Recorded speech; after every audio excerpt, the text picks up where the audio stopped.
नमस्कार दोस्तों, दिन भर की बड़ी खबरें, मुख्य समाचार आप लोगों के लिए लेकर के आए हैं, जहां पर एक एक करके सभी बड़ी खबरें आप तक आगे इसी वीडियो में पहुंचाएंगे। जहां पर पहली बड़ी खबर में दोस्तों बात होगी, राज्यपाल को उनके पद से हटाने के लिए सुप्रीम कोर्ट पहुंच गई इंडिया गठबंधन की सरकार, मुश्किलें बढ़ गई बीजेपी में हड़कंप, CGI Sanjeev Khanna action mode में। जानेंगे पूरी खबर, इसके साथ ही दोस्तों ताजा अपडेट आ रही है। दूसरी बड़ी खबर में जानेंगे, अचानक से केजरीवाल पहुंच गए यहां पर चुनाव आयोग के दफ्तर में, मचा हंगामा। जानेंगे कि कैसे बीजेपी की साजिश बेनकाब हुई है। दोस्तों एक एक करके हर बड़ी खबर आप तक आगे इसी वीडियो के माध्यम से पहुंचाएंगे। खबरों की तरफ बढ़ेंगे दोस्तों, उससे पहले अगर आप लोग भी खुले तौर पर यही मानते हैं कि बैलेट पेपर के जरिए निष्पक्ष चुनाव होता है, तो अभी इस वीडियो को लाइक कीजिएगा और चैनल को सब्सक्राइब करके कमेंट बॉक्स में वी सपोर्ट बैलेट पेपर जरूर ही कमेंट कीजिएगा। जो पहली बड़ी खबर आ रही है बताते चलें। पहली बड़ी खबर बताते चले, दिल्ली में जाट नेता आरक्षण को लेकर के नाराज, चुनाव में अरविंद केजरीवाल का करेंगे समर्थन, बीजेपी की मुश्किलें बढ़ी। और इसके साथ ही मुख्य चुनाव आयुक्त से मिलने पहुंचे अरविंद केजरीवाल। चुनाव आयोग पहुंचा है आम आदमी पार्टी का प्रतिनिधिमंडल, अवध ओझा के वोट ट्रांसफर पर करेंगे चर्चा। और इसके साथ ही दोस्तों फर्जी वोटर को लेकर के भी शिकायत की गई है आम आदमी पार्टी की तरफ से। दरअसल दोस्तों बताते चले, रद्द हो सकता है अवध ओझा का नामांकन।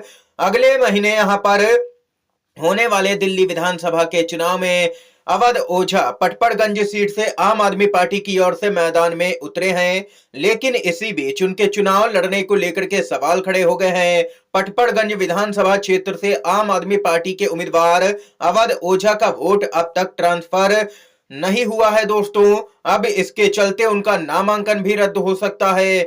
जी हां दोस्तों, ये ताजा अपडेट सामने निकल के आई है, जिसको लेकर के आम आदमी पार्टी पहुंच गई है मुख्य चुनाव आयुक्त से मिलने। दोस्तों इसके साथ ही आप लोग भी कमेंट बॉक्स में जरूर ही बताइएगा कि आप लोगों के अनुसार दिल्ली के अंदर कौन सी पार्टी पूर्ण बहुमत के साथ में सरकार बना रही है। दूसरी बड़ी खबर बताते चले, तमिलनाडु के राज्यपाल को हटाने के लिए सुप्रीम कोर्ट में याचिका दाखिल।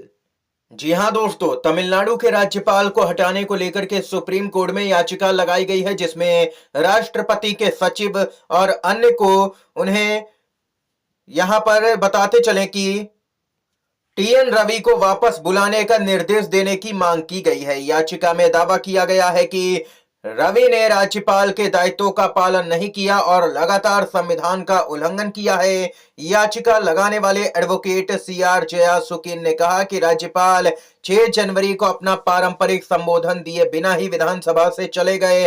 राज्यपाल ने संबोधन की शुरुआत में राष्ट्रगान बजाने को कहा था, जबकि ऐसा आदेश देना उनका कर्तव्य नहीं है। दोस्तों आप लोगों को बताते चले, यहाँ पर मुख्यमंत्री और राज्यपाल के बीच में तमिलनाडु में लगातार टकराव देखने को मिल रहा है। ये टकराव लगातार वहीं पर देखने को मिलता है जहां पर विपक्षी सरकारें हैं, यानी कि पंजाब हो गया, तमिलनाडु हो गया दोस्तों, और पश्चिम बंगाल में भी ऐसी ही खबरें सामने निकल के आती रही हैं। और अब यहां पर पूरा मामला सीजीआई संजीव खन्ना के पास में पहुंच चुका है और मामले पर अब होगी सुनवाई। तमिलनाडु के राज्यपाल की मुश्किलें बढ़ती हुई नजर आ रही हैं, क्योंकि सुप्रीम कोर्ट पहले ही ऐसे मामलों को लेकर के राज्यपालों को फटकार लगाता रहा है। ये अपडेट आई है दोस्तों सामने। इसके साथ ही जो अगली बड़ी खबर आ रही है दोस्तों, आप लोगों को बताते चले, संजय राउत की तरफ से बेहद ही बड़ा बयान आया।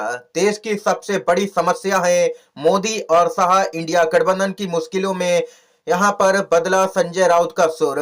इंडिया गठबंधन को लेकर के कुछ दिनों से हलचल तेज है। दिल्ली चुनाव जैसे जैसे नजदीक आ रहा है, वैसे वैसे इंडिया गठबंधन में तमाम घटक दलों की अपनी अपनी यहां पर बयानबाजी आ रही है। इसमें आम आदमी पार्टी के बाद सबसे बड़ा हाथ शिवसेना यूबीटी का भी था। यहां पर संजय राउत इंडिया गठबंधन को जोड़ने में अब लग गए हैं। इंडिया गठबंधन पर शिवसेना यूबीटी के सांसद संजय राउत ने कहा कि मैं मानता हूं कि इंडिया गठबंधन मजबूत होना चाहिए, देश के सामने जो समस्या है उसे सुलझाना चाहिए। संजय राउत ने कहा कि देश की सबसे बड़ी समस्या मोदी और अमित शाह हैं और उनकी तानाशाही है। संविधान पर जो हमले हो रहे हैं वो संकट है। इससे लड़ने के लिए इंडिया गठबंधन को मजबूत होना जरूरी है। कांग्रेस पार्टी सबसे बड़ी पार्टी है, इसलिए कांग्रेस पार्टी का कर्तव्य बनता है कि वो सभी पार्टियों को साथ लेकर के चले और सभी को एकजुट रखे। लोकसभा चुनाव के नतीजों के बाद में अभी तक एक भी मीटिंग इंडिया गठबंधन की नहीं हुई है, ये भी यहां पर बात कहनी है संजय राउत की। दोस्तों इसके साथ ही एक और बड़ी खबर बताते चले आप लोगों को, यहां पर अपडेट आ रही है सामने। उपराष्ट्रपति जगदीप धनखड़ की तरफ से संसद में बढ़ रहे हंगामों पर उपराष्ट्रपति जगदीप धनखड़ की चेतावनी, अगर यह सब कुछ जारी रहा तो लोकतंत्र को होगा खतरा। जी हां दोस्तों, बताते चले, भारतीय संसद में बढ़ रहे हंगामों पर गंभीर चिंता जताते हुए उपराष्ट्रपति जगदीप धनखड़ ने कहा कि अगर यह सिलसिला जारी रहा तो लोकतंत्र के लिए यह एक बड़ा खतरा साबित हो सकता है। दोस्तों आप लोगों को यहां पर बताते चले आगे, उन्होंने चेतावनी दी कि संसद में कार्यों का अवरोध और सदन का निष्क्रिय होना एक जन आंदोलन को जन्म दे सकता है जो संविधान और लोकतंत्र के मूल्यों को चुनौती देगा। ये यहाँ पर दोस्तों उपराष्ट्रपति जगदीप धनखड़ की तरफ से बयान सामने निकल के आया। इस बीच यहाँ पर ताजा आंकड़े भी सामने निकल के आ रहे हैं दोस्तों। सट्टा बाजार की तरफ से दिल्ली चुनाव को लेकर के सट्टा बाजार में हलचल तेज। ताजा आंकड़े आज के सामने निकल के आ चुके हैं दोस्तों। ये आंकड़े आप लोगों के लिए जानना जरूरी है। सभी पार्टियां चुनावी प्रचार में जुटी हैं और आज राहुल गांधी की भी ताबड़तोड़ रैली देखने को मिली है, जिसमें राहुल गांधी की रैली में लाखों की भीड़ भी जुटी। और इस बीच यहां पर भाजपा और आम आदमी पार्टी की मुश्किलें कांग्रेस ने बढ़ा दी हैं। दोस्तों खबर आ रही है यहां पर, रिपोर्ट के अनुसार दिल्ली विधानसभा चुनाव में हार जीत और सीटों को लेकर के सट्टा बाजार ने अपना अनुमान जारी कर दिया है। सट्टा बाजार का अनुमान है कि दिल्ली चुनाव में इस बार आम आदमी पार्टी और भाजपा के बीच में कांटे की टक्कर देखने को मिल सकती है और कांग्रेस पार्टी का चुनाव लड़ना ही सब कुछ तय करेगा। आम आदमी पार्टी को यहां पर जो सीटें बताई गई हैं वो काफी चौंकाने वाली हैं दोस्तों। 45 से 50 सीटें यहां पर आम आदमी पार्टी को मिल सकती हैं, जबकि भाजपा के खाते में यहां पर जा सकती हैं 15 से 20 सीटें।